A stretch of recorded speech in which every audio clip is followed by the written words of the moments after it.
చాలా కాలం నుంచి కొంత హెరిడిటీగా వచ్చేది కానీ, పెద్దవాళ్ళ నుంచి వచ్చేది కానీ, లేకపోతే ఈ పొల్యూషన్స్ వల్ల వచ్చేది కానీ, ఇంట్లో పెర్ఫ్యూమ్స్, అగరబత్తులు వీటి వల్ల వచ్చేది కానీ, వీటిని అనాదిగా ఎక్కువ రోజులుగా ఉన్నదైతే మహాలక్ష్మి విలాసరసము, ఏకోత్రవృద్ధి మహాలక్ష్మి విలాసరసము, ఇంకా రసరాట్టు, కఫకేసరి, ఇటువంటి ఔషధాలు చాలా చాలా ఉంటాయండి ఆయుర్వేదంలో. ఒకటే కాకుండా అనుపానాలను బట్టి, అవసరాన్ని బట్టి శ్లాష్మగజాంకుశం ఉంటుందండి, లక్ష్మీ విలాసరసం అని ఉంటుందండి, మహాలక్ష్మి విలాసరసం అని ఉంటుందండి. ఇంకా పొడి దగ్గు అటువంటివి కొంతమందికి వస్తూ ఉంటాయి. ఈ శ్లాష్మం అది లేకుండా వైక్రాంత చంద్రోదయం అనే మాత్రలు ఉంటాయండి. ఈ ఊపిరితిత్తులకి సంబంధించి, శ్వాసకోశ వ్యాధులకి సంబంధించినవి అనేక రకాల ఔషధాలు ఆయుర్వేదంలో వెంకటేశ్వర ఆయుర్వేద నిలయం లిమిటెడ్ చింతలూరు వారు చాలా అనాదిగా 97 సంవత్సరాలుగా ఈ ఔషధాలు తయారు చేసే సంస్థ అండి. అవును సార్, అవును. ఇంతకీ మిమ్మల్ని అందరూ శర్మగారు శర్మగారు అంటారు, మీ పూర్తి పేరు ఏంటండి? నా పేరు ఆకొండి లక్ష్మీనారాయణ శర్మ అండి.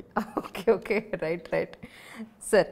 అలాగే నేను మీ దగ్గర ఎసిడిటీకి మీరు అదేంటో ట్యాబ్లెట్స్ ఇచ్చారండి, ముత్యంతో చేస్తారండి ట్యాబ్లెట్ అని చెప్పారు మీరు, నాకు బాగా గుర్తు.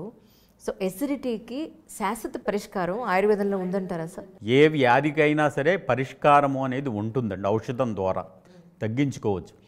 కానీ ఔషధము ఒకటే వాడుతున్నాం తగ్గిపోతుంది అని కాకుండా ఆహార నియమాలు పాటిస్తూ ఔషధం తీసుకున్నప్పుడు ఆ వ్యాధి పూర్తిగా నిర్మూలన అవుతుందండి.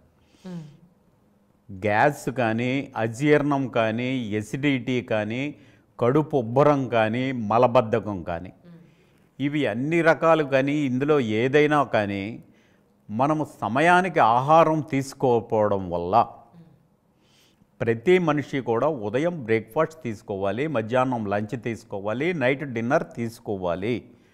తీసుకునే ఆహారం సమయానుకూలంగా తీసుకుంటూ ఉండాలండి.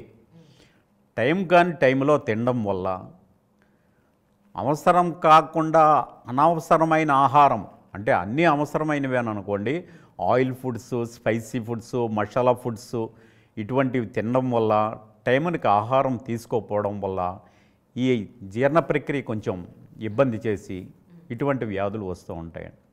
సార్ తర్వాత ఈ వర్షాకాలం, శీతాకాలంలో ఎక్కువగా ఇబ్బంది పడేది కీళ్ళ సమస్యలు, కీళ్ళవాతంతో ఉన్నవాళ్ళు, లేదంటే జాయింట్ ఇష్యూస్ ఏమన్నా ఉంటే ఎక్కువగా పెయిన్స్ అనేవి కనపడుతూ ఉంటాయి.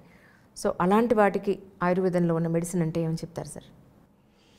పూర్వకాలంలో ఒక 60 సంవత్సరాలు దాటిన తర్వాత ఎవరికైనా ఈ మోకాళ్ళు, మోచేతులు, నడుము, మడ ఇటువంటి నొప్పులు రావడము, కీళ్ళు పనిచేయకపోవడం అది జరుగుతూ ఉండేవండి. ప్రస్తుత కాలమానాన్ని బట్టి ఒక 30 సంవత్సరాల వయసు వాళ్ళకు కూడా, చిన్నవాళ్ళకు కూడా ఈ నొప్పులు స్టార్ట్ అయిపోతున్నాయండి. ఆహార లోపం వల్ల, సరైన ఆహారము, పటుత్వం కలిగే ఆహారం తినకపోవడం వల్ల, రక్త ప్రసరణ సరిగ్గా జరగకపోవడం వల్ల, జాయింట్స్ అరగడం వల్ల ఇటువంటి లక్షణాలు ఎక్కువ మందికి వస్తూ ఉంటాయి. దీనికి ఆయుర్వేదంలో బృహద్వాత చింతామణి అని ఒక మాత్ర ఉంటుందండి.